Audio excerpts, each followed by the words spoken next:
Assalamualaikum warahmatullahi wabarakatuh. Shalom, Om Swastiastu, Namo Buddhaya, dan salam sejahtera untuk kita semua. Selamat malam kami ucapkan kepada narasumber dan juga IBT Hero sekalian. Kami ucapkan terima kasih atas kehadirannya di Z-Talk malam hari ini. Perkenalkan, saya Seva Rimadanti, boleh disapa Seva selaku fasilitator Z-Talk spesial yang akan bersama IBT Heroes untuk membahas mengenai inventarisasi emisi GRK sektor bisnis bersama narasumber hebat kita yakni Bapak Tatwa di Karangin Sidarta selaku Climate Strategist Project Lead dari Bestari Sustainability. Oke, luar biasa ya teman-teman. Dari judulnya saja akan sangat luar biasa nih nampaknya talkshow kita malam hari ini. Jadi langsung saja berikutnya kita coba absen dulu ya. Bagaimana semangat dari teman-teman sekalian? Kira-kira bagaimana kabarnya pada malam hari ini? Boleh dituliskan di kolom komentar. Manakah emotikon yang paling menggambarkan kabar dari teman-teman malam hari ini? Dituliskan, silahkan.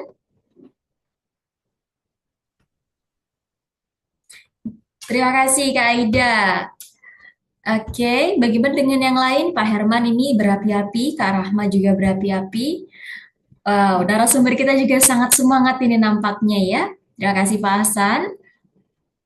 Oke, luar biasa. Terlihat ya teman-teman, semangatnya luar biasa, antusiasnya sudah terlihat ini ya, tidak sabar lagi untuk berdiskusi di Z-Talk malam hari ini bersama Zona EBT dan juga Pak Tatua ini. Ya, kalau begitu langsung saja ya kita akan menuju ke sesi berikutnya, yaitu kami ingatkan kepada IBT Heroes sekalian untuk memfollow seluruh sosial media dari Zona IBT yang terdiri atas Instagram, Facebook, LinkedIn, dan juga Pinterest. IBT Heroes cukup search saja Zona IBT, maka nanti akan langsung muncul platform kami. Jangan lupa untuk langsung klik tombol follow agar tidak ketinggalan informasi-informasi menarik mengenai energi baru dan terbarukan yang pastinya akan bermanfaat untuk IBT Heroes sekalian. Selain itu, berikutnya kami juga informasikan bahwa Zona EBT menyediakan sertifikat karbon yang dapat teman-teman beli guna dapat mengimbangi jejak karbon yang dihasilkan setiap hari. Hal ini tentu penting sebagai bentuk kontribusi kita melawan perubahan iklim dan sebagai upaya untuk mendukung proyek-proyek yang membantu pengurangan gas emisi rumah kaca.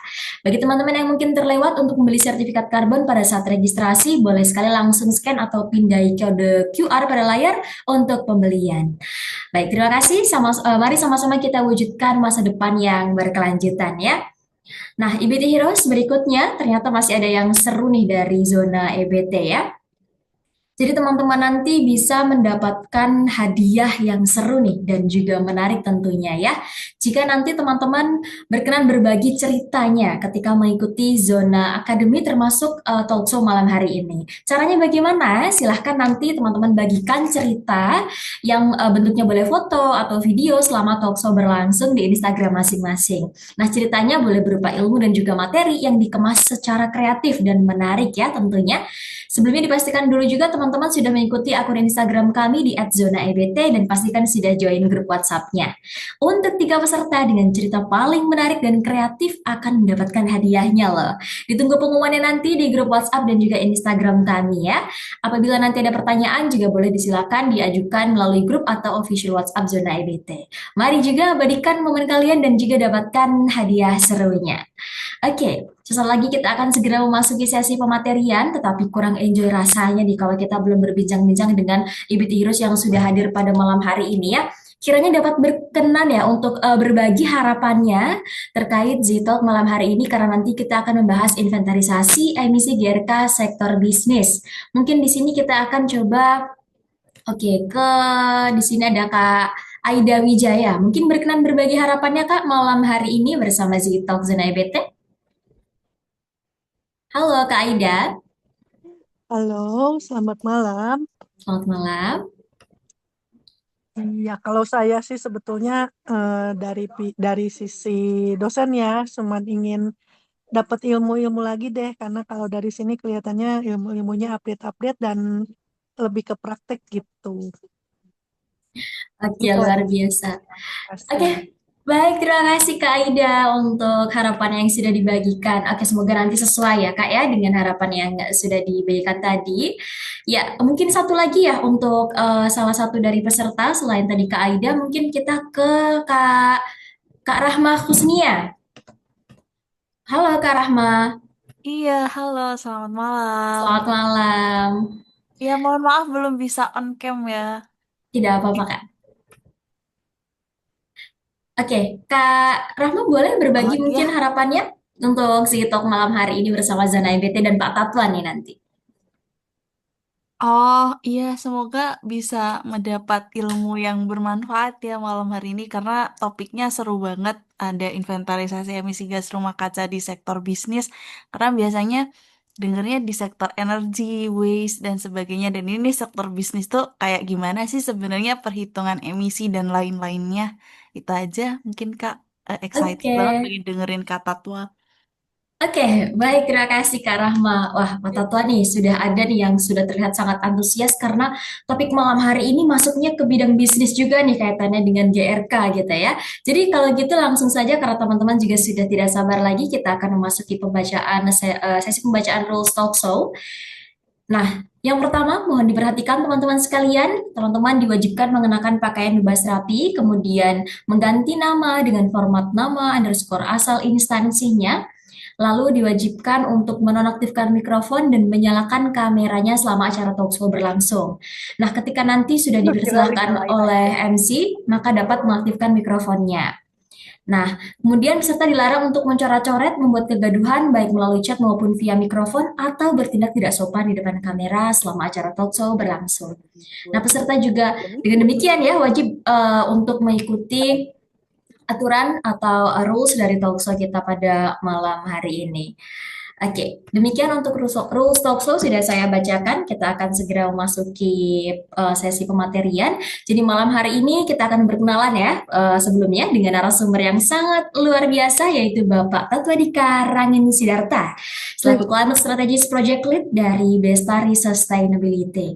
Mari kita sapa bersama. Halo Bapak Tatwa, sudah terhubung bersama kami? Halo, malam. Suara saya kedengeran nggak ya? Terdengar dengan jelas Pak Tatwa. Bagaimana kabarnya malam hari ini Bapak? Alhamdulillah sehat. Alhamdulillah Semoga sehat. teman-teman apa namanya Mbak Seva EBT EBT Heroes. Heroes ya. Iya betul. Semoga pada sehat semuanya juga. Amin. Alhamdulillah baik kalau begitu. Ya nih Pak Tetua dari tadi kita coba sapa-sapa teman-teman udah kelihatan nih ya semangat dan harapannya tadi untuk mengikuti Zitalk malam hari ini. Jadi kayaknya Betul. tidak lama-lama lagi ya. Langsung saja mungkin kita memasuki sesi pematerian bersama Pak Tatwa terkait inventarisasi emisi GRK nih di bidang bisnis gitu ya. Silahkan Pak Tatwa Betul. disampaikan materinya. Terima kasih. Punten Mbak, tadi kita udah share materi. Sudah Pak, Ada sudah, yang sudah. bisa bantu share nggak ya? Iya ada. Sebentar Oke, dari kami boleh. akan Kalau gitu membantu mungkin share sambil screen. disiapin, saya sambil ini kali ya. Oke Pak, siap. Siap. Sebentar ya Oke, Pak. terima kasih. Mungkin saya izin buka juga dari sisi saya. Assalamualaikum warahmatullahi wabarakatuh. Selamat malam, salam sejahtera untuk kita semua. Pertama-tama mungkin mewakili Bestari ya. Tadi mungkin yang terakhir ditanya ya sama Mbak MC, Mbak Rahma itu kami juga gitu. Terus ada satu lagi rekan saya Mas Dava yang join. Jadi kami dari Bestari bertiga mewakili Rahma dan Dava ngucapin makasih banyak pertama-tama ke para audien sekalian gitu ya. Malam-malam nih masih eh, semangat untuk mencari ilmu gitu ya. Em, Lalu juga tentu mewakili Bestari mengucapkan terima kasih banyak ke partner kami Zona EBT eh, yang sudah mengundang. Em, jadi eh, kita mungkin bisa mulai. Mungkin pertama-tama perkenalkan nama saya Tato Adi Karangin Sidarta selaku Project Lead dari Climate Strategist di Bestari. Em, Bidang inventarisasi emisi ini memang pekerjaan, salah satu niche pekerjaan atau service yang kami berikan kepada klien-klien kami.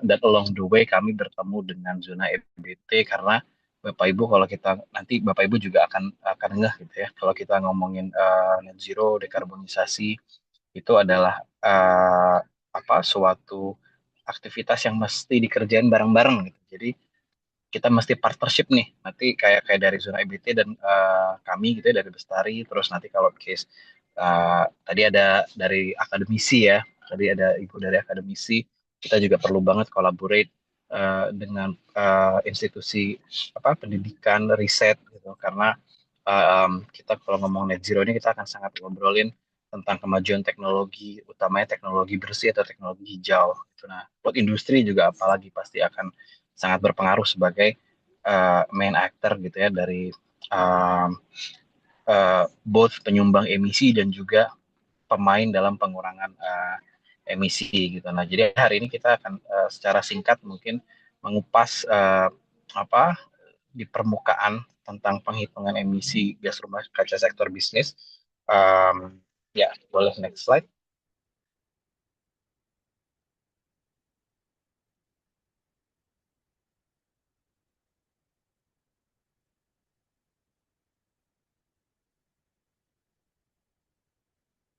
Ya, screen-nya hilang ya.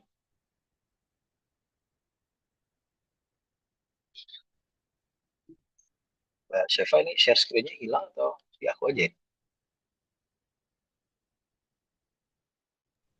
Sepertinya ada kendala dari kami, Pak. Sebentar ya, Pak ya. Oke.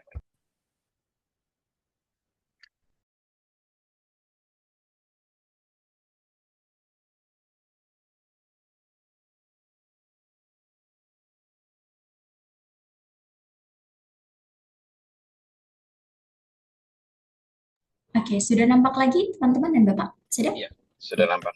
Siap, terima kasih. Nah, tadi mungkin sudah sedikit dikenalkan ya, jadi mungkin saya tambahkan lagi sedikit bahwa kami Bestari itu consulting firm, private advisory and implementation partner yang membawa isu yang kaitannya dengan critical issues di environmental topics, termasuk climate, sustainability, energy transition, dan juga forestry. Um, dan makanya, again ya, kami bisa ketemu dengan zona EBT karena memang sangat berselisih gitu ya, sangat sharing topik gitu. Nah, utamanya di climate dan energy transition seperti itu. Nah, next slide.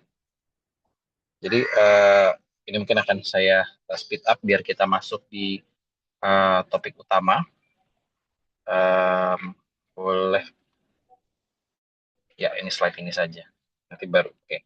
Nah, jadi yang kami offer buat klien-klien kami, utamanya baik itu di private sector maupun di government sector, kami membantu klien kami dalam hal yang um, one stop solution gitu, dari mulai penghitungan emisi dan advisory terkait strateginya, uh, lalu sertifikasi dan juga validation terkait penghitungan emisi maupun climate action, sampai ke disclosure, yaitu reporting maupun compliance. Nah, jadi memang satu paket biasanya kami bisa offer dari awal, dari hulu sampai hilir, atau tergantung dari posisi rekan-rekan di mana gitu. Nah, ini nanti kita ngomongin posisi akan ada satu slide tentang ini. Nah, saya izin mungkin kalau boleh langsung jumping ke slide 8 biar kita bisa langsung masuk ke materi.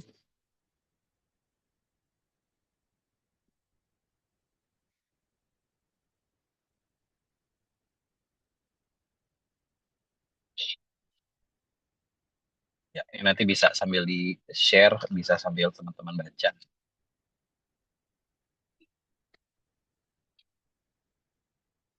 Satu. Sambil lewat, ini tim kami itu ya, tadi paling kanan Mbak Rahma yang nyaut itu, salah satu tim kami yang super semangat. Gak apa-apa, lanjut aja sambil jalan. Nah, satu lagi. Nah, jadi saya akan bawakan ya ke rekan-rekan sekalian, ini pengantar karena sebenarnya ini materi yang biasanya kami sampaikan dalam 2 hari, Bapak Ibu, biasanya. Jadi biasanya kami bikin training juga, tapi biasanya itu 1 atau 2 hari. Jadi ini materinya akan kita coba akselerasikan gitu malam ini agar teman-teman at least tahu apa yang harus teman-teman cari tahu di organisasi atau di perusahaan masing-masing gitu. Nah, kita langsung ke slide selanjutnya. Kita klik context setting teman-teman gitu. Nah, jadi sedikit sharing fakta bahwa di tahun 2023 sebesar 111 juta ton CO2 karbon dioksida itu diemisikan ke atmosfer setiap harinya. Bapak Ibu, itu setara dengan wilayah Bali. Jadi ini dunia ya, global level gitu. Jadi memang angkanya lebay gitu, besar gitu angkanya. Jadi angka 111 juta ini setara dengan wilayah Bali yang kita bayangkan Bali ini sepulau-pulau, tertutup gas CO2 setinggi 10 meter. Nah, itu setiap hari, Bapak Ibu gitu. Jadi atmosfer kita itu apa bahasanya menampung gitu ya beban emisi sebesar itu tiap harinya gitu. Jadi energi yang terperangkap kalau kalau dibandingkan ya, secara joule gitu ya dengan aktivitas antropogenik yang bisa kita komparisikan. Jadi pemanasan global itu eh, setara dengan meledakkan 600.000 bom atom, bom atom lama gitu ya, yang pertama kali ada gitu setiap harinya gitu. Nah, jadi ini untuk memperlihatkan besar action apa besar impact yang kita hasilkan gitu ke planet kita gitu. Nah, eh, dampaknya apa? Kita quick lihat di slide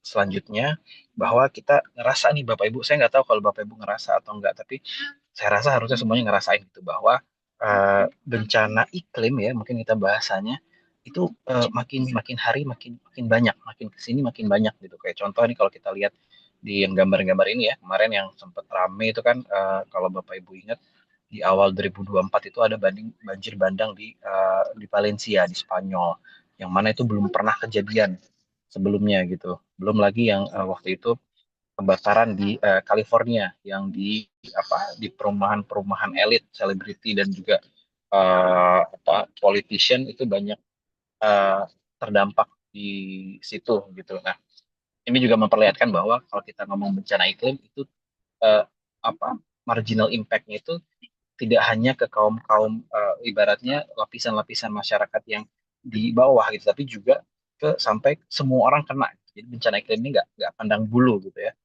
Belum lagi yang terakhir yang mungkin yang di kanan bawah dan boleh kita sambil next slide.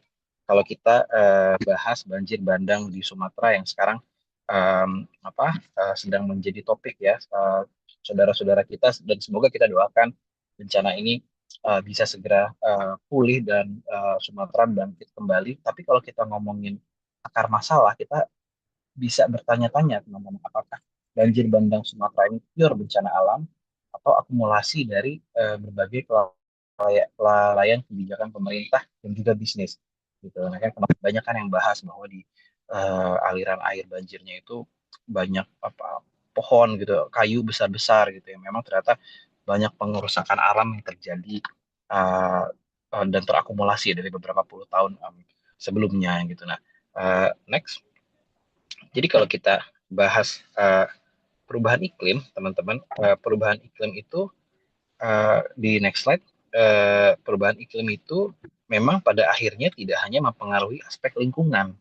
Jadi kalau kita membahas perubahan iklim, dampaknya kalau tadi kita recall bencana-bencana alam yang tadi di share di slide sebelumnya, dampak itu bukan cuma yang kenaikan suhu, cuaca ekstrem, polusi gitu, tapi banyak dampak tersembunyi yang kaitannya dengan domino efek gitu dari dampak yang terlihat. Misalnya kalau kita ngomongin eh, bencana alam tadi di Sumatera, tentu banyak nih terjadi kerugian dari ketidakstabilan ekonomi di sana, ketahanan pangan, belum lagi nanti ada potensi hilangnya pekerjaan, kerusakan infrastruktur dan lain-lainnya gitu. Jadi memang dampak yang terhubung itu nantinya ke isu tidak hanya lingkungan tapi juga isu-isu sosial dan tata kelola gitu. Nah, jadi konteks settingnya seperti itu. Lalu kenapa bisnis? Kenapa di judul training kita hari ini itu kaitannya dengan bisnis ini? Karena kan kalau kita lihat di next slide, eh, perubahan iklim itu didorong utamanya dari sektor energi, di mana aktivitas industri itu adalah salah satu penyebab utamanya gitu. Jadi 75% dari emisi gas rumah kaca global itu berasal dari penggunaan energi. Jadi baik itu bahan bakar, listrik dan lain sebagainya.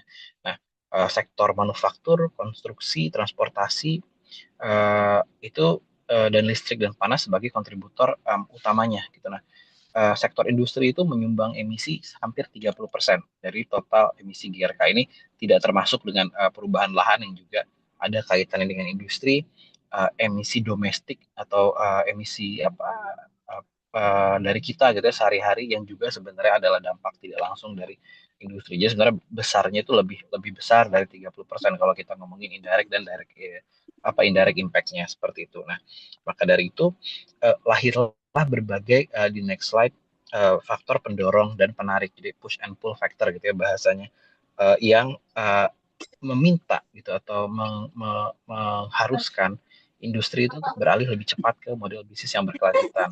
Karena we are running out of time, teman-teman. Bencana alam ini makin lama makin sering terjadi bencana yang terkait dengan iklim. Maka dari itu kalau dilihat di sini, nanti boleh dibaca lebih detail lagi ya ketika kami share materinya.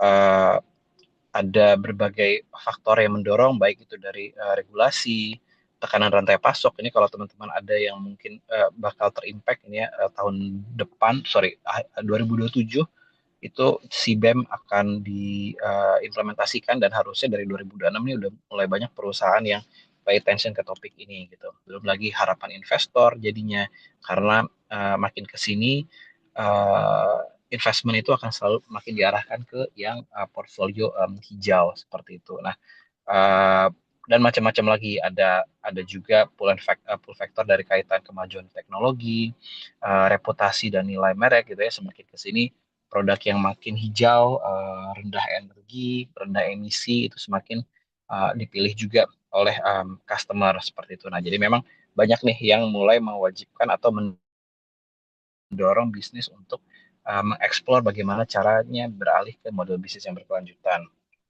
Nah, selanjutnya kalau kita lihat dari sisi ekosistem, baik itu global maupun nasional, ekosistemnya udah terbentuk, Bapak Ibu. Jadi ini ibaratnya Bapak Ibu mau berenang gitu ya, kolamnya itu udah ada, airnya udah ada. Sekarang Bapak Ibu lagi belajar gimana caranya dive in ke kolam tersebut. Gitu. Karena kalau kita ngomong per net zeroan gitu ya, kita udah punya nih kayak guidance-nya udah ada. Ini yang mau kita bahas hari ini kan greenhouse gas protocol ya, kaitannya dengan penghitungan emisi.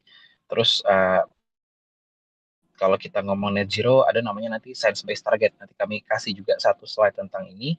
Dan juga kalau buat disclosure, ada banyak banget platform yang sekarang sudah menyediakan laporan perusahaan berbasis iklim. Gitu. Nah, di Indonesia sendiri, dunia net zero ini juga sedang berkembang, teman-teman. Mulai dari perusahaan-perusahaan Indonesia maupun perusahaan multinasional yang punya rantai pasok di Indo itu udah mulai bergerak ke arah net zero. Gitu. Dan kami di Bestari sebagai sister affiliation-nya WRI Indonesia, kami juga terlibat kalau teman-teman tahu dengan yang namanya Kadin Net Zero Hub. Jadi dari Kamar Dagang kita pun sudah menyusun ekosistem yang membantu perusahaan untuk um, jadi rendah emisi seperti itu. Nah, di Kadin Net Zero Hub ini ibaratnya kayak bimbelnya gitu ya. Nanti ini kalau spoilernya, Kadin juga lagi ngembangin semacam e-course teman-teman. Jadi course yang lebih lengkap. Kebetulan saya pun sebagai kontributor di konten tersebut. Jadi nanti bakal nge-launch semacam kayak Coursera-nya gitu ya dari Net Zero Hub untuk bisa diakses untuk mempelajari lebih dalam topik-topik yang nanti juga akan kita bahas hari ini. Jadi teman-teman bisa juga nanti cari informasi terkait itu gitu. Lalu ada lagi kalau kita ngomong di kementerian, saya nggak tahu, mungkin kalau teman-teman tahu di Kementerian juga ada namanya Pusat Industri Hijau atau PIH, yang nanti arahnya juga akan semakin menguatkan regulasi terkait emisi untuk sektor swasta gitu. Nah, selanjutnya jadi reasonnya ini kayak oh, ini udah mulai nih teman-teman. Jadi bagaimana kita harus memulai? Nah, di next slide teman-teman bisa lihat bahwa ini petanya teman-teman. Ini secara umum apa yang kami selalu sampaikan kepada partner-partner action di sektor corporate, ini adalah proses yang di minat ataupun di peningkatan kapasitas. Jadi kita masih exploring nih, kayak yang tadi saya bilang. Ibaratnya teman-teman mau berenang, teman-teman lagi baca dulu nih rules-nya seperti apa di kolam renang ini gitu. Divingnya harus dari mana gitu. Nah, selanjutnya apa? Selanjutnya di dalam climate action itu kita akan in general dibagi jadi 3 atau 4 sektor gitu. Pertama, kita akan mulai dari penghitungan emisi, lalu penyusunan target net zero, implementasi strategi, dan juga pengungkapan atau pelaporan. Nah, hal ini tuh nggak bisa di skip, teman-teman. Jadi ini adalah bagian dari proses yang harus dijalani dari awal gitu. Ibaratnya teman-teman nggak akan bisa punya target net zero kalau misalnya belum tahu emisinya berapa, yang harus dihitung terlebih dahulu gitu. Nah, makanya workshop ini tujuannya itu gitu, buat teman-teman dapat awareness information tentang apa sih penghitungan emisi itu seperti apa gitu. Oke. Nah, mungkin next kita akan fokus ke penghitungan emisi, di mana kita akan menggunakan greenhouse gas protocol namanya, Bapak Ibu rekan-rekan sekalian, sebagai panduannya gitu ya. Jadi GHG protokol ini adalah salah satu standar penghitungan emisi gas rumah kaca yang paling banyak digunakan di dunia untuk perusahaan-perusahaan di berbagai sektor. Karena penyusunan ini saya sebagai apa ibaratnya profesional yang menggunakan GHG protokol ini ya di kegiatan bisnis sehari-hari gitu ya, merasa GHG protokol ini disusun sedemikian rupa agar memang bisa sektor agnostik teman-teman. Jadi ibaratnya siapapun bisa pakai dan bisa comparable gitu hasil hitungannya gitu. Karena betul-betul dia uh, kalau teman-teman lihat dari peta ini membagi emisi menjadi 3 skop yang betul-betul mentackle emisi dari hulu sampai hilir gitu. Jadi betul-betul kalau teman-teman lihat itu ada yang gambar mobil sama pesawat yang warna oranye, itu employee commuting dan business travel. Jadi ibaratnya kita sehari-hari ke kantor aja itu emisinya itu perlu dihitung gitu. Sampai kalau kita lihat yang gambar lampu di kanan itu use of sold product. Jadi kalau Bapak Ibu sekalian memanufaktur produk yang dalam penggunaan produk tersebut menghasilkan emisi, misal produsen mobil gitu, emisinya juga perlu dihitung gitu. Jadi betul-betul nggak ada celah gitu ya buat penghitungan emisi ini untuk lepas gitu. Nah, memang dan hasil akhirnya apa? Hasil akhirnya emisi-emisi ini utamanya emisi skop 3 itu perlu kolaborasi aktif. Misalnya tadi zona EBT tadi mereminding di awal terkait potensi untuk pembelian karbon kredit. Nah, itu nanti ada pengaruhnya nih karena ada beberapa bentuk emisi yang mungkin sulit dikurangi sehingga jalan terbaiknya adalah pembelian karbon kredit gitu. Nah, jadi akan saling berpengaruh. Kalau teman-teman lihat yang di kiri bawah ada purchase good and service. Ini emisi yang kaitannya dengan procurement. Jadi kalau kita procure suatu barang maupun jasa di kantor kita, emisi untuk menghasilkan produk atau jasa tersebut itu juga jadi beban buat kita gitu. Nah, ini memang jadinya membuat kita perlu melakukan komunikasi aktif dan kerjasama dengan misalnya supplier kita atau kalau yang di hilir dengan customer kita gitu karena emisi mereka juga akan jadi emisi kita dan sebaliknya emisi kita pun akan jadi emisi mereka gitu misalnya Bapak Ibu produsen mobil gitu nah buat customer pembeli mobilnya emisi kita itu akan masuk juga jadi skop 3 mereka di pembelian barang dan jasa atau di pembelian barang capital gitu nah ini ada jadi pembagian emisinya seperti ini Bapak Ibu ada skop 1 emisi langsung lalu skop 2 dan skop 3 emisi tidak langsung kalau skop 2 itu khusus untuk kaitannya dengan pembelian energi, mulai dari listrik maupun steam heat dan cooling. Kalau yang scope 3 ini yang the whole value chain gitu, mulai dari procurement, business travel, investment dan lain sebagainya. Gitu. Next, ini mungkin bisa kita skip ke slide selanjutnya, satu slide lagi.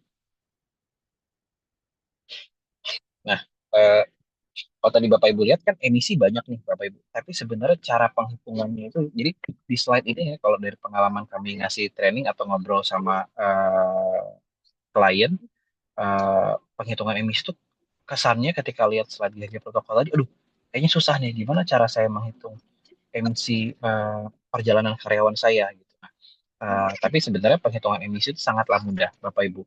Karena apa rumusnya sama. Kita cuma butuh 2 hal.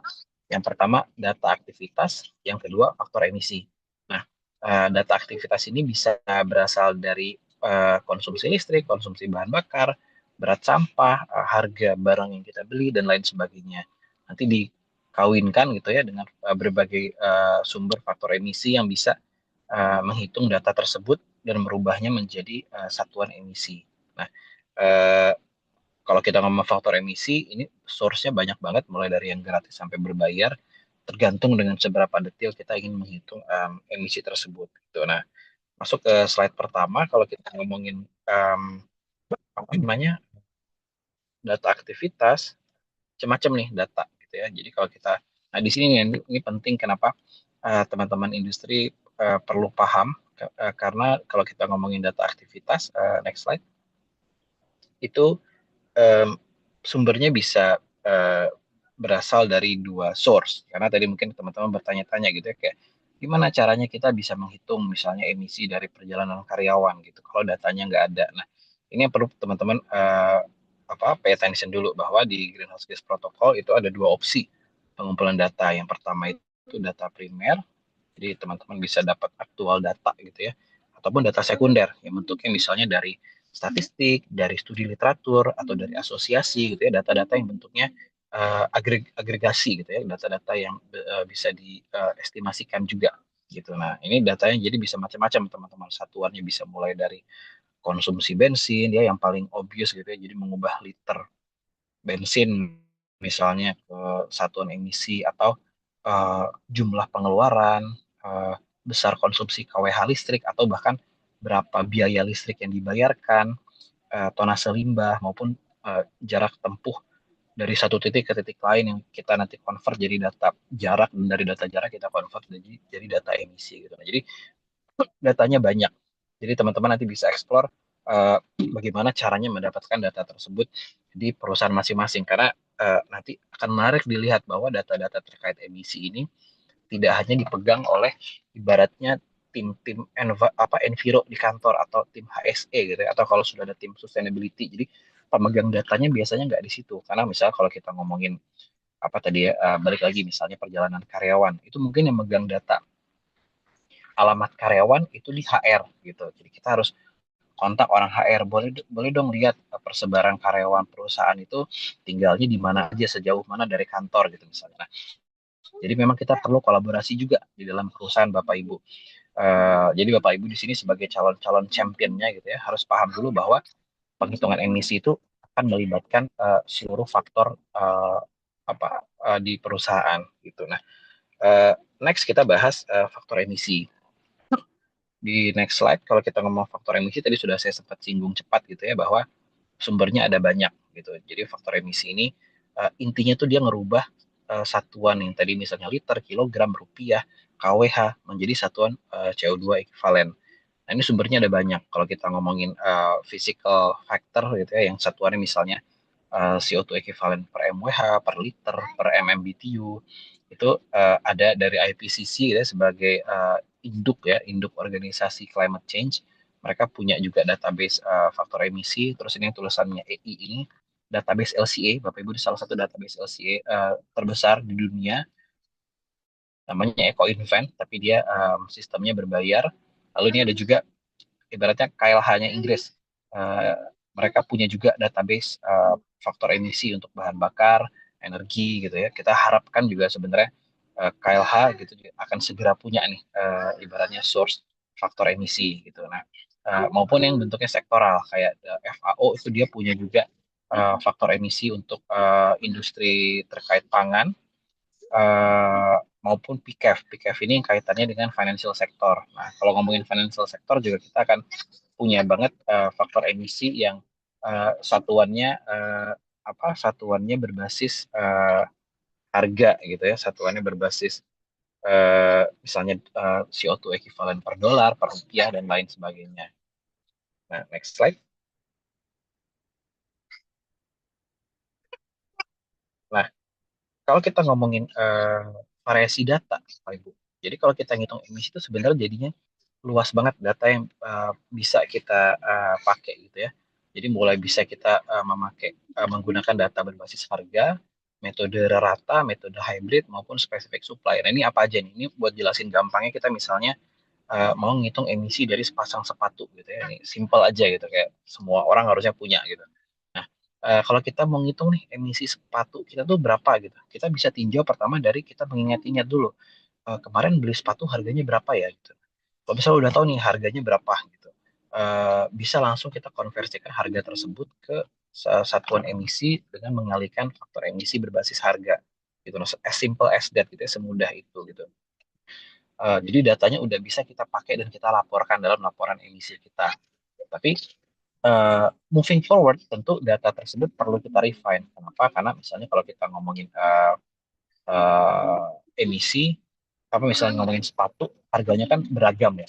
Apakah sepatu yang harganya lebih mahal, emisinya lebih besar dari sepatu yang harganya lebih murah kan belum tentu gitu. Jadi kita perlu lebih tahu uh, besar emisi per materialnya berapa, atau kalau mau berubah lebih jauh lagi suppliernya siapa nih, kayak berapa sih besar produksi uh, emisi dari sepatu tersebut gitu, sampai akhirnya kita betul-betul tahu sepatu yang kita pakai ini faktor emisinya berapa. Ini kalau dilihat nih ya, ini di logo ini sepatunya Nike. Tapi kalau nggak salah Nike dan Adidas itu kalau Bapak Ibu buka websitenya, di beberapa utamanya global websitenya, ketika kita mau beli sepatu tuh udah ada juga carbon footprintnya. Jadi kita tahu nih sepatu mana yang emisinya lebih rendah. Kalau kita ngomong misalnya Adidas tuh ada produk sepatu yang berasal dari limbah, jadi recycled product. Nah itu emisinya lebih rendah juga. Nah jadi ada poin-poin ini yang bisa kita gunakan dalam menghitung emisi. Nah, lebih lengkapnya lagi ketika kita sudah mengerti nih ya, jadinya penghitungan emisi itu seperti apa. Di next slide Bapak Ibu bisa lihat bahwa penghitungan emisi ini jadinya memang bisa kita pakai untuk menentukan yang namanya emisi baseline. Jadi ketika kita bisa menghitung emisi, kita bisa gunakan angka tersebut untuk menyusun total emisi perusahaan kita berapa ya. Menggabungkan dari yang skema GHG protokol tadi, besar-besar emisi yang relevan itu di mana saja. Gitu. Nah, emisi baseline ini bisa kita pakai untuk menentukan proyeksi emisi kita berapa. Gitu. Nah, dari proyeksi emisi ini kita bisa tahu berapa sih besar emisi yang total harus kita kurangi untuk misalnya mencapai target net zero di perusahaan gitu. Jadi kalau kita ngomong target emisi, Bapak Ibu, kita nggak berhenti di emisi baseline. Kenapa? Karena kalau kita ngomong pengurangan emisi kan sesuatu yang akan berlangsung tidak dalam 1-2 bulan gitu, tapi kita ngomongnya 5, 10, 15, 20 tahun gitu. Nah, jadi kita harus tahu dulu emisi kita secara baseline di 15 atau 20 tahun ke depan itu berapa gitu. Nah, ini dengan menggunakan driver perubahan emisi. Misalnya kita gunakan pertumbuhan produksi kita bakal sekian persen dalam 20 tahun. Jadi harusnya emisinya juga kita simulasikan akan tumbuh dengan besar yang sama. Nah, target tersebut yang nanti akan kita pakai buat menentukan uh, besar emisi absolut yang harus kita kurangi gitu. Nah, uh, lalu kalau kita ngomong pengurangan emisi, hierarkinya seperti apa sih Bapak Ibu? Nah, di next slide Bapak Ibu bisa lihat ini mirip kayak kita ngomongin pengolahan limbah Bapak Ibu, bahwa ada kayak konsep 3R ya kalau di pengolahan limbah. Nah, kalau di sini juga mirip-mirip. Jadi kalau kita mau ngomongin pengurangan emisi ya, nah ini juga nanti mungkin akan berpengaruh ya ke zona EBT gitu. Karena zona EBT mengoffer berbagai offset mechanism gitu. Nah, tapi buat Bapak Ibu sekalian, harus pay attention bahwa offset itu bukan solusi nomor satu gitu. Ibaratnya ini adalah solusi yang direkomendasikan ketika memang besaran emisi itu sudah tidak bisa dikurangi lagi gitu. Jadi pertama yang harus kita lakukan, pertama kita avoid dulu melalui desain, gimana caranya kita merancang produk-produk yang hemat energi gitu. Lalu setelah itu kita akan lakukan reduce effort gitu. Jadi melalui efisiensi gimana caranya optimalisasi logistik, optimalisasi rantai pasok gitu. Dan lalu kita akan masuk ke tahap selanjutnya kalau masih ada lagi emisinya, uh, melakukan substitusi gitu. Jadi menggunakan alternatif bahan bakar yang lebih ramah lingkungan untuk mendapatkan emisi yang lebih rendah. Nah, baru ketika udah mentok nih emisinya masih nyisa, ini baru kita lakukan offset. Jadi offset itu bijaknya tidak dilakukan di awal, tapi dilakukan di akhir gitu. Nah, makanya penting Bapak Ibu untuk tahu dulu besar emisi kita, sehingga kita tahu potensi besar yang bisa kita reduksi berapa.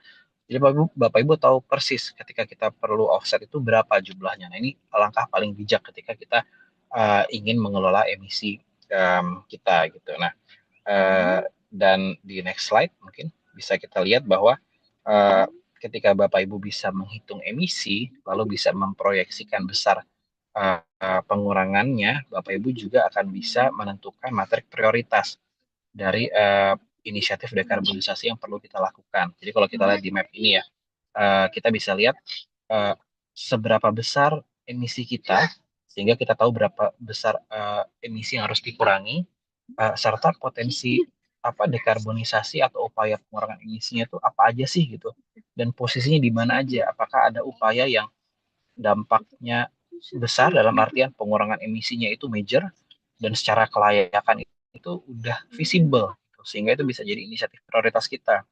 Ataupun ada emisi yang dekarbonisasi yang secara dampak lebih rendah tapi kelayakannya juga sama mudahnya, bisa jadi emisi berarti quick win effort untuk nyicil pengurangan emisi kita.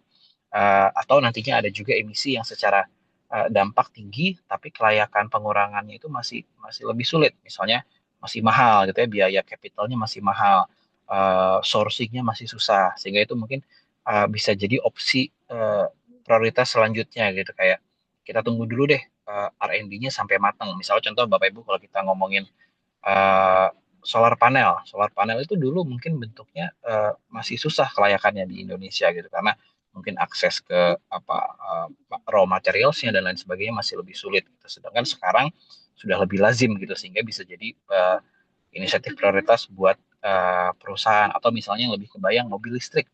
Mobil listrik di awal-awal dulu juga kan menjadi menjadi barang mewah tuh gitu. Padahal sebenarnya dampak dekarbonisasinya bisa besar kalau memang kita menggunakan apa kendaraan sebagai sumber emisi kita gitu. Nah, makin kesini kan makin banyak nih produk-produk mobil listrik yang rendah harganya lebih rendah gitu. Nah, ini menunjukkan bahwa sebenarnya si dampak dekarbonisasi itu bisa berubah over time gitu. Nah, uh, next tadi ya yang sempat saya bahas uh, di slide selanjutnya, ini yang tadi saya bilang ya, jadi ini untuk membayangkan ke teman-teman, jadi mana yang perlu kita prioritaskan antara reduction and offsetting gitu. Nah, ini mentality yang saya harap teman-teman bisa dapatkan di pelatihan sekarang, bahwa kalau kita ngomongin pengurangan emisi dan offsettingnya harus berbarengan, tapi ada satu komponen harus diprioritaskan dulu.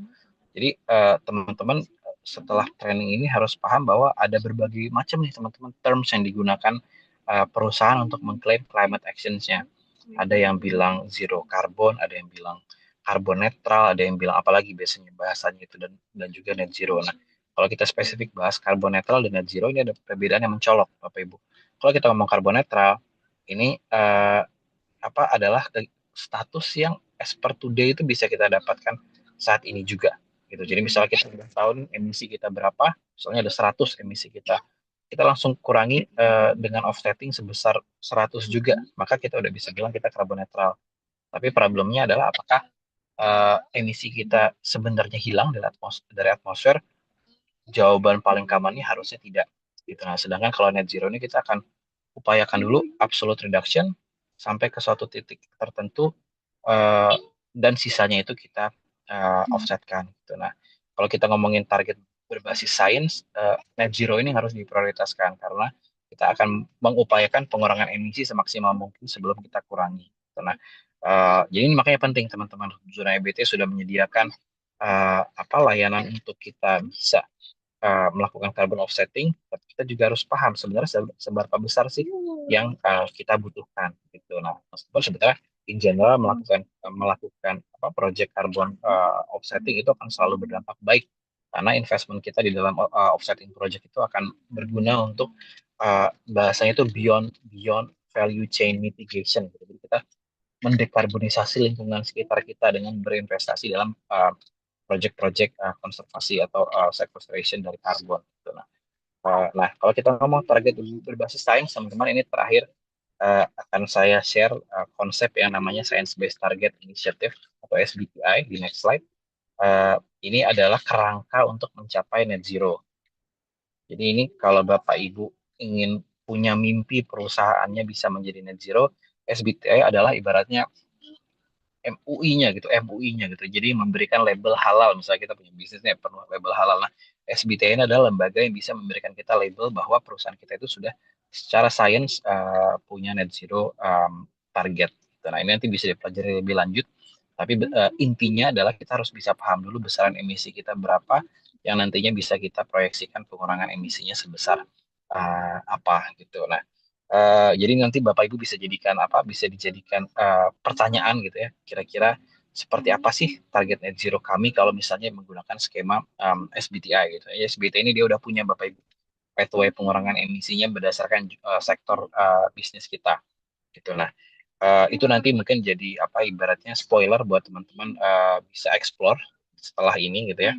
Mungkin terakhir akan saya tutup dengan satu slide yang memperlihatkan uh, ekosistem dari net zero maupun isu sustainability secara umum gitu, bahwa kalau kita ngomongin kalau kita ngomongin bisnis dan effort untuk menjadi sustainable, kita akan berhubungan dengan berbagai pihak, mulai dari pelanggan, yang mana pelanggan itu kalau tadi kita udah belajar konsep emisi ya dari GHG protokol, mereka itu akan punya preferensi karena mereka perlu juga mengurangi emisi dari produk yang mereka beli misalnya. Lalu pemerintah dan investor akan memberikan dorongan yang menggerakkan pasar modal itu untuk bergerak ke arah yang lebih hijau, sehingga itu nanti akan sangat berpengaruh ke bisnis gitu, karena bisnis akan butuh acquire modal, dan makin lama modal itu mempersyaratkan kita untuk jadi lebih hijau, termasuk lebih rendah emisinya. Nah, parameternya apa? Parameternya itu diatur oleh berbagai disclosure framework maupun ESG rating provider. Nanti ini saling ngaruh Bapak Ibu. Kalau Bapak Ibu tahu, mungkin paling simple di proper. Kalau misalnya kita ngomong beyond compliance, hijau ke atas ya, hijau ataupun emas, komponen pelaporan emisi ini jadi salah satu hal yang dipersyaratkan. Belum lagi misalnya kita ngomongin GRI, belum kita ngomong CDP, Sustainalytics gitu. Ini semuanya mempersyaratkan bagaimana perusahaan bisa melaporkan emisi dan juga menyusun target berbasis dari penghitungan emisi yang sudah dilakukan. Maka dari itu, sebenarnya isu ini relevan Bapak Ibu untuk dimulai uh, di tempat kerja atau di organisasi kita masing-masing, karena ini komponen perhitungan emisi itu jadi salah satu komponen penting dalam dunia bisnis sustainable gitu, bisnis yang berkelanjutan. Nah, jadi ini jadi jadi teaser akhir buat teman-teman gitu untuk eksplor lebih jauh tentang inventarisasi gas rumah kaca, penyusunan target net zero, dan juga implementasinya gitu. Nah, mungkin sesuai timeline ya saya tutup di situ. Terima kasih banyak sekali lagi atas partisipasi teman-teman sampai di titik akhir ini. Uh, Kami buka banget kesempatan untuk berkoneksi dengan kami. Kami juga sangat ingin tahu lebih lanjut ya terkait intensi rekan-rekan sekalian Bestari dan Zona EBT. Kita sedang mengembangkan partnership bareng untuk sama-sama bisa mengakselerasi upaya dekarbonisasi di sektor private. Jadi bisa dilihat di sini email kami maupun sosial media kami, teman-teman bisa we're more than happy buat teman-teman untuk visit dan juga berkontakkan dengan kami untuk eksplor apa sih yang bisa kita kolaborasiin bareng gitu. Nah, itu mungkin dari saya. Terima kasih banyak sekali lagi atas perhatiannya. Saya tutup. Assalamualaikum warahmatullahi wabarakatuh. Waalaikumsalam warahmatullahi wabarakatuh. Baik, terima kasih Pak Tatwa untuk pemaparan materinya luar biasa ya, teman-teman. Wah, Bapak tidak menunggu lama ya, di sini sudah ada yang mengangkat tangannya, sudah raise hand. Di sini ada Pak Eko Ratrianto. Jadi langsung saja kita akan memasuki sesi tanya jawab dimulai dari pertanyaan dari Pak Eko Ratrianto. Silakan Pak Eko disampaikan pertanyaannya. Terima kasih, moderator. Selamat malam, Pak Tatwa. Selamat malam, Bapak Ibu sekalian. Pertanyaan saya simpel aja dulu. Eh, Apa yang harus dilakukan ini kan sesuatu aktivitas yang menambah kos baru ya buat perusahaan. Nah, kos karena setiap aktivitas yang nambah kos biasanya mulainya susah gitu. Nah, kita tahu memang sudah ada Perpres 110 2025 yang kemarin. Sebenarnya pemerintah akan mulai memberlakukan pembatasan emisi itu mulai kapan gitu. Terus kemudian perhitungannya buat emitter gitu. Cara perhitungan batasannya seperti apa gitu. Mungkin bisa memberikan gambaran. Terima kasih. Oke, baik. Terima kasih Pak Eko. Silakan Pak Tatwa. Langsung saja dijawab, tidak apa-apa. Terima kasih Pak Eko. Ya, relevan sekali Pak pertanyaannya. Jadi memang di Indonesia sendiri Pak, ini mungkin ada beberapa spoiler informasi ya ke teman-teman. Eh, Makin lama ini pelaporan emisinya akan semakin dekat dengan best practice-nya. Kalau sekarang status quo-nya ini misalnya kalau kita ngomong perusahaan-perusahaan TBK, Bapak Ibu, itu sudah ada surat edaran dari OJK yang merekomendasikan bagaimana sih pelaporan sustainability reporting, dengan salah satu komponennya itu di pelaporan emisi skop 1, 2, 3. Tapi penjabarannya belum sedetil di greenhouse gas protokol gitu. Nah, kalau kita ngomong di Perpres 110 Pak, sudah ada lagi kan yang baru ya, namanya SRUK, saya lupa panjangannya, kaitannya dengan registri unit karbon gitu. Nah, uh, ini juga nanti akan berdampak ke gimana caranya kita bisa menghitung dulu nih besaran emisi yang kita hasilkan sebesar apa. Jadi memang arahnya akan semakin ke best practice-nya Pak Eko. Terus satu spoiler juga, kalau kita ngobrol ke Kemenperin itu sedang menyusun, harusnya harusnya bentar lagi launch yang namanya peta dekarbonisasi industri, di mana di sini kalau sekarang itu ada 9 sektor prioritas, aluminium, kaca, iron and steel, cat, chemicals, dan beberapa sektor priority gitu ya, mereka tuh udah dibikinin harusnya sektor ini tuh peta jalannya berapa, dan nanti ujung-ujungnya itu bakal kebayang cap untuk tiap bisnis itu seperti apa. Nah, sebelum capnya keluar tuh penting banget buat industri bisa berarti curi start Pak. Kita udah tahu dulu nih posisi emisi kita itu berapa, dan nanti ketika capnya muncul kita tahu seberapa jauh gap kita, apakah terlalu besar atau terlalu rendah gitu. Jadi kita bisa tahu nanti kontribusi kita dalam pasar karbon misalnya itu akan seperti apa, eh, Pak Eko. Jadi saya rasa mungkin seperti itu ya. Makin lama mungkin sekarang tuh kalau kita ngomong emission accounting itu masih masih sesuatu yang jadi beyond compliance. Tapi makin lama nanti kalau kita apalagi hubungannya dengan investor, apalagi hubungannya dengan importir, kalau kita ngomong CBAM ya Pak, itu kan CBAM itu kan ibaratnya Eropa bilang, oke, kalau produk lu mau masuk ke Eropa harus comply dulu nih dengan persyaratan kami termasuk hitungan emisinya. Nah, jadi nanti makin lama itu bentuknya akan seperti itu.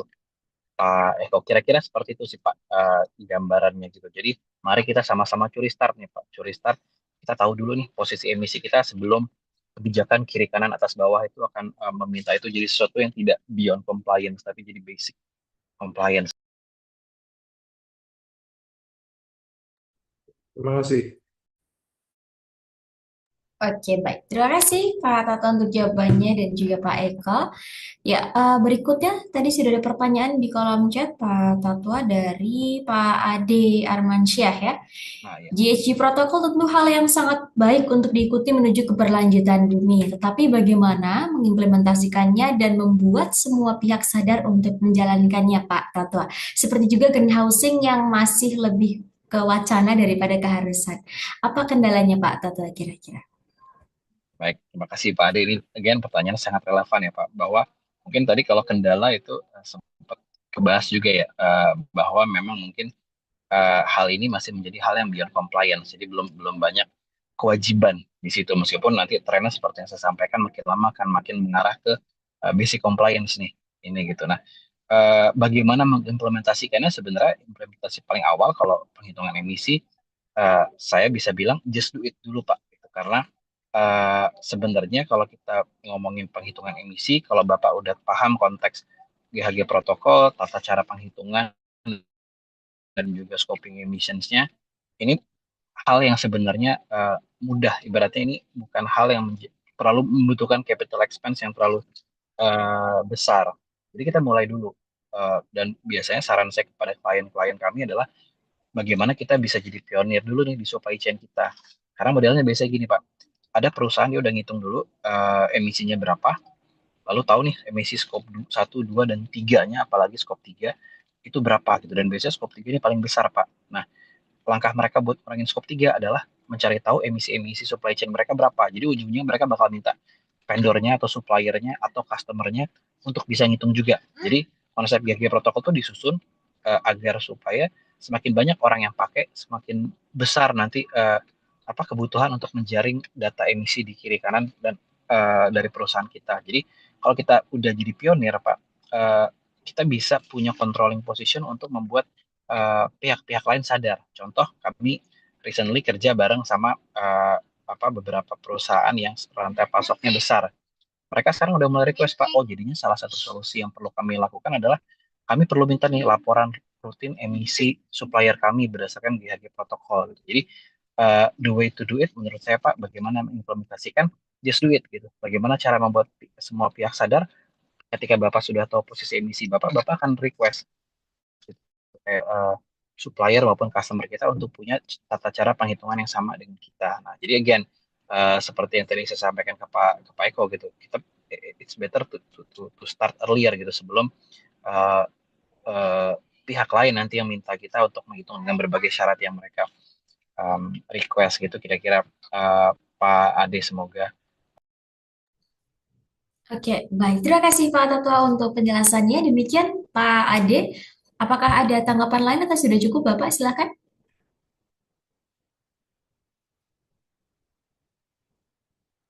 Cukup, cukup. Terima kasih. Oke, baik. Terima kasih kembali Pak Ade dan juga Pak Tatwa. Oke, berikutnya Pak Tatwa, ada pertanyaan lagi di kolom chat dari Kak Aida Wijaya ya. Ada 3 pertanyaan, mungkin kita ke pertanyaan pertama dulu ya Pak ya. Jika perusahaan menghitung emisi skop 1 dan 3, apa tidak akan double counting karena hal yang sama dihitung oleh supplier dan konsumer pada sisi mereka, Pak Tatwa? Betul. Ya. Nah, ini pertanyaan yang lazim nih. Terima kasih Pak Aida Wijaya ya.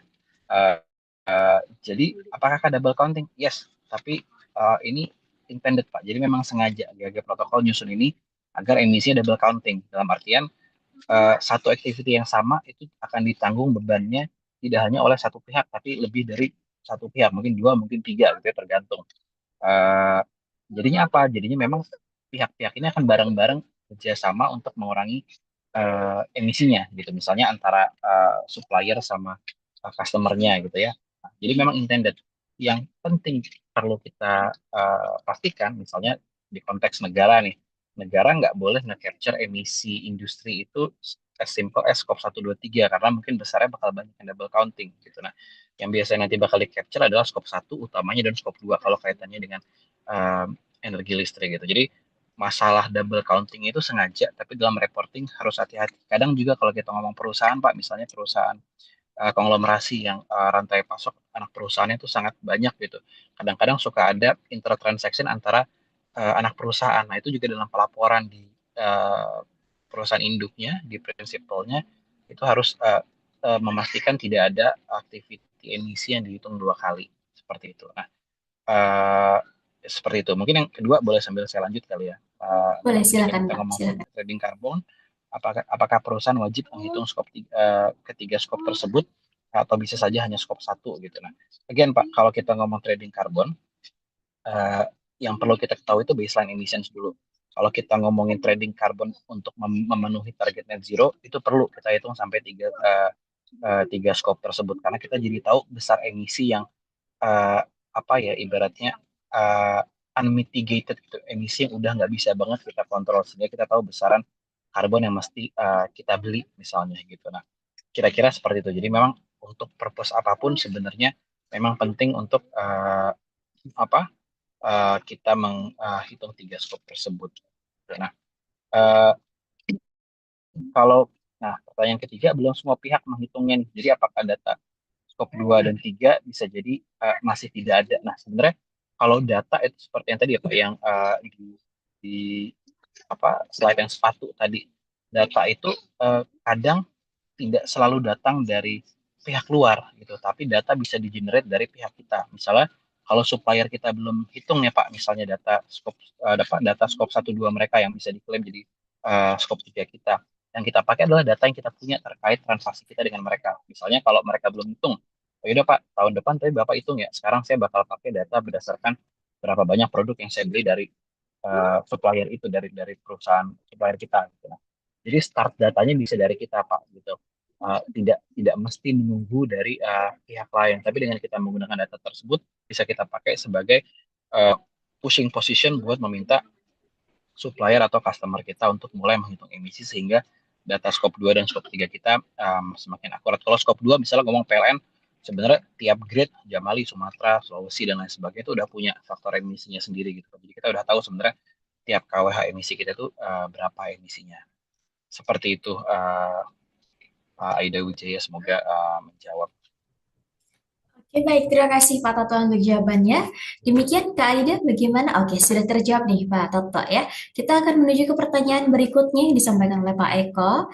Kalau kita mensyaratkan data emisi produk dari supplier atau mitra kita, bagaimana memastikan data itu benar? Apakah kita punya keharusan untuk memastikan kebenarannya? Aturannya akan bagaimana Pak Toto?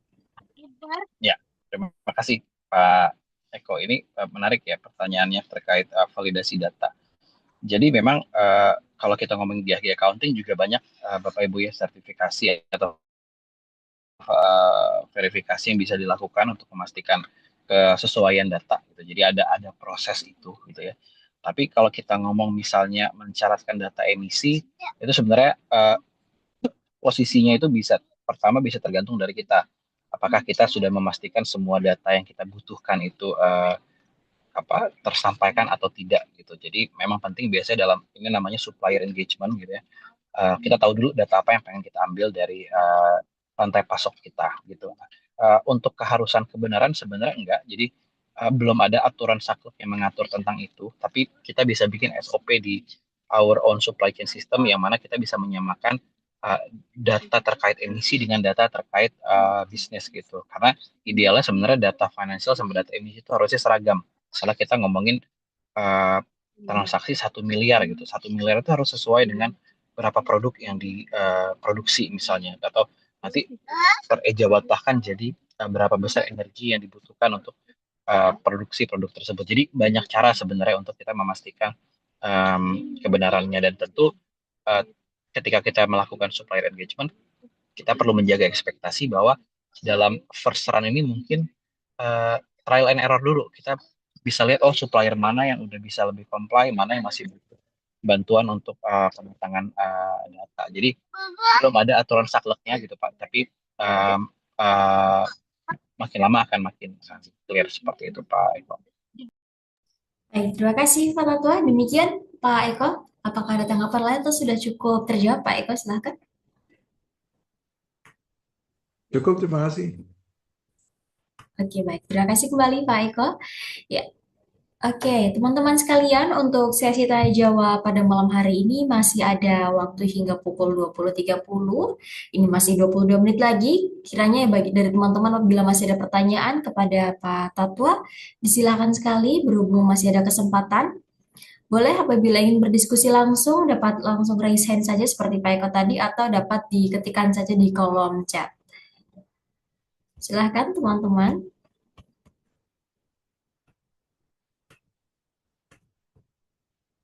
Oke, kita sambil tunggu terlebih dahulu ya Pak Tatwa.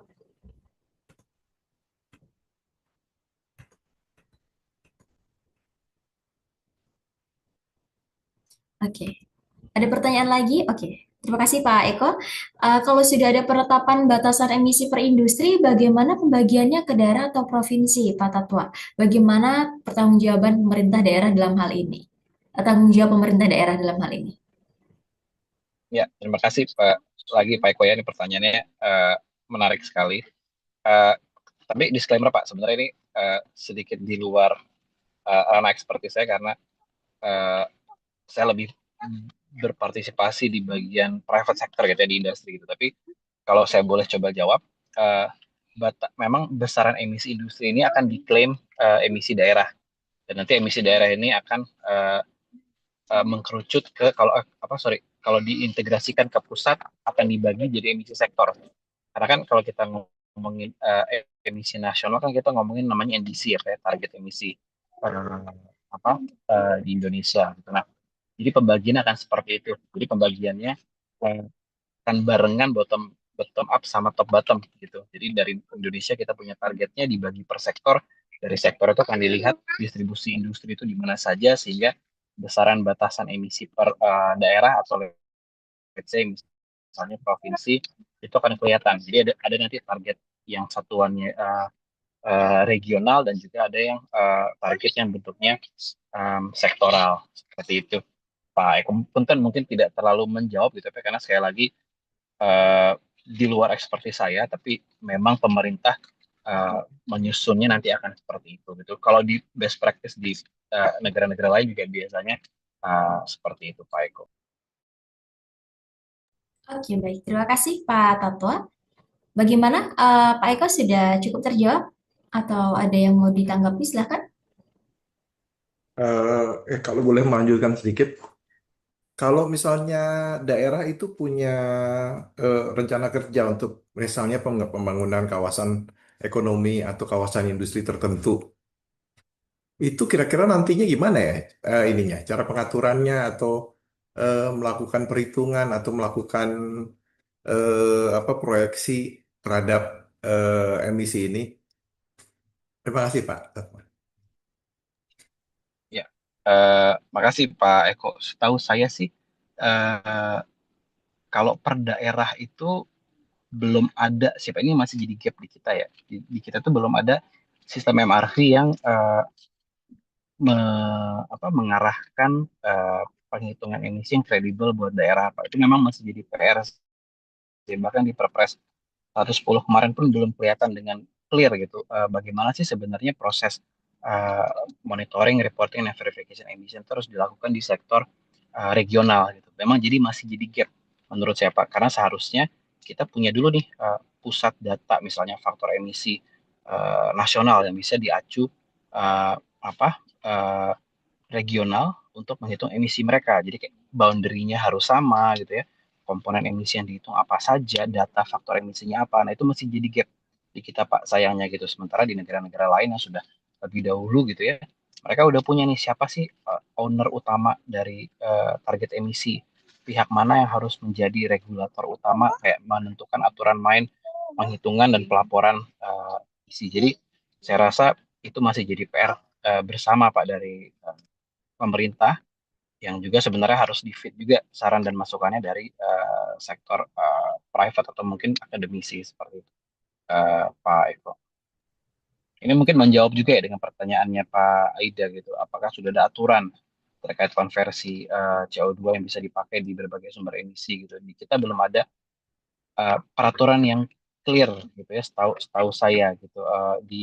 Di Kemenperin tuh ada apa Permenperin tuh ada, saya lupa nomor berapa, ada tuh beberapa lampirannya, contohnya penghitungan emisi itu sumber data dan juga ininya seperti apa, tapi belum clear dan belum spesifik apa yang kira-kira diharapkan seperti itu rekan-rekan. Oke, baik. Terima kasih Pak Tatwa untuk penjelasannya. Demikian Pak Eka dan Kak Aida, bagaimana? Apakah ada tanggapan lain atau sudah cukup terjawab? Terima kasih. Silakan. Oke. Dari Kak Aida bagaimana apabila ingin berdiskusi langsung, disilakan juga Kak Aida.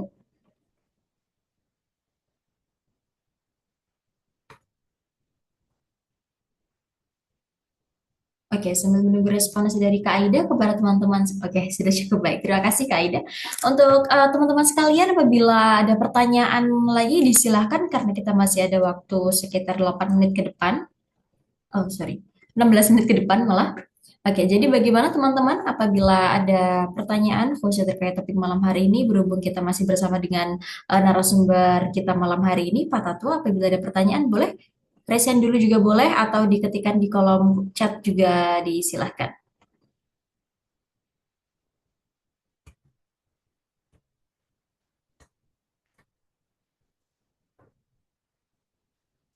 Oke.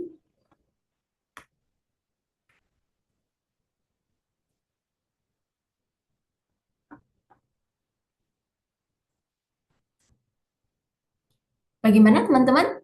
Sudah tidak ada pertanyaan lagi? Sudah cukup?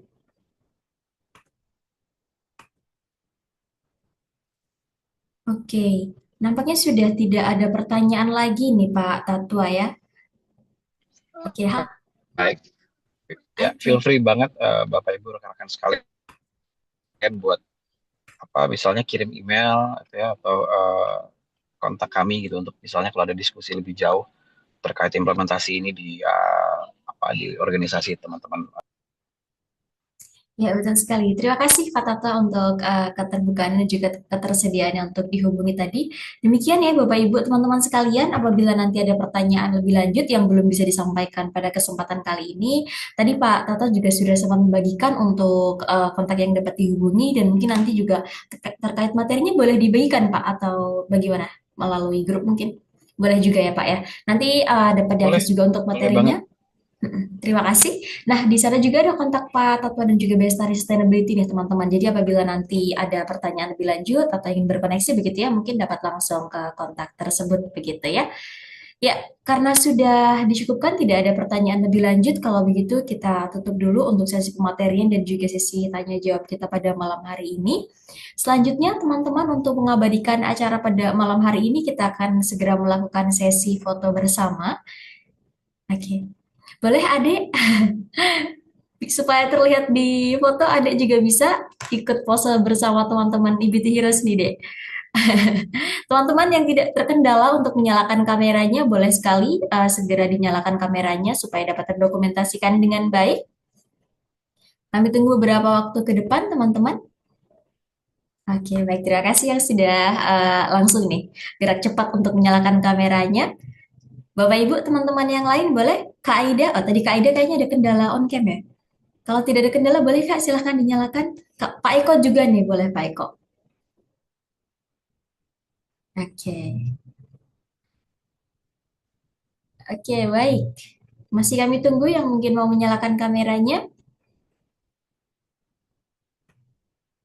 Oke, sudah? Ya sudah, kalau begitu langsung saja boleh. Silahkan tersenyum ke arah kamera, Bapak Ibu sekalian. Ya, senyum terbaiknya boleh saya bantu hitung dari sini. Satu, dua, tiga. Oke, sudah. Sudah terdokumentasikan dengan baik. Baik, terima kasih Bapak Ibu, teman-teman yang sudah mau menyalakan kameranya, sudah tersenyum dengan luar biasa. Termasuk Adek ya, Dek ya. Ikut Bapak ya, Dek. Oke, baik, terima Ya, kasih sekali lagi. maaf Mbak, ini Tidak dia apa-apa, nyempil. Bapak. Lucu sekali adeknya. Oke, terima kasih juga nih kepada Pak Tatwa luar biasa malam hari ini. Oke, untuk link absensi ada di full link yang sudah dibagikan di grup ya. Bapak atau Ibu Bapak ya. Oke. Nah, kami ucapkan terima kasih banyak kepada Pak Tatwa Dika luar biasa malam hari ini Bapak untuk memaparan materinya sangat insightful, kemudian sesi tanya jawabnya juga luar biasa ya. Tadi keren sekali untuk diskusinya. Nah, berikutnya kami informasikan juga kepada Ibu Hero sekalian untuk jangan lupa tadi mengisi link presensi dan evaluasi ya yang sudah dibagikan di grup dalam bentuk full link untuk peningkatan performa Zona EBT ke depannya. Dengan demikian berakhirlah sudah Zitok inventarisasi emisi GRK sektor bisnis bersama Bapak Tatwa Dika Rangin Sidarta yang diselenggarakan oleh Zona EBT. Kami ucapkan terima kasih kepada EBT Heroes yang telah mengikuti acara malam hari ini dari awal tadi hingga akhir, luar biasa sekali ya antusiasnya. Semoga tadi harapannya juga sudah tercapai ya, begitu. Nah, kami juga ucapkan mohon maaf yang sebesar-besarnya apabila ada hal yang kurang berkenan di hati teman-teman sekalian. Jangan lupa untuk selalu simak event-event kami berikutnya, baik itu Z-Talk atau kelas-kelas yang diadakan di Zona IBT, karena tentunya akan ada banyak materi yang lebih insightful lagi, yang lebih luar biasa lagi, dan akan selalu update seperti tadi yang sudah disampaikan oleh salah satu peserta, begitu ya. Oke, kami ucapkan sekian akhir kata dari saya, Sefari Madanti, selaku fasilitator, pamit undur diri. Wassalamualaikum warahmatullahi wabarakatuh. Shalom, Om Santi, Santi, Santi Om, dan salam kebajikan. Sampai jumpa di kesempatan berikutnya. Terima kasih semuanya.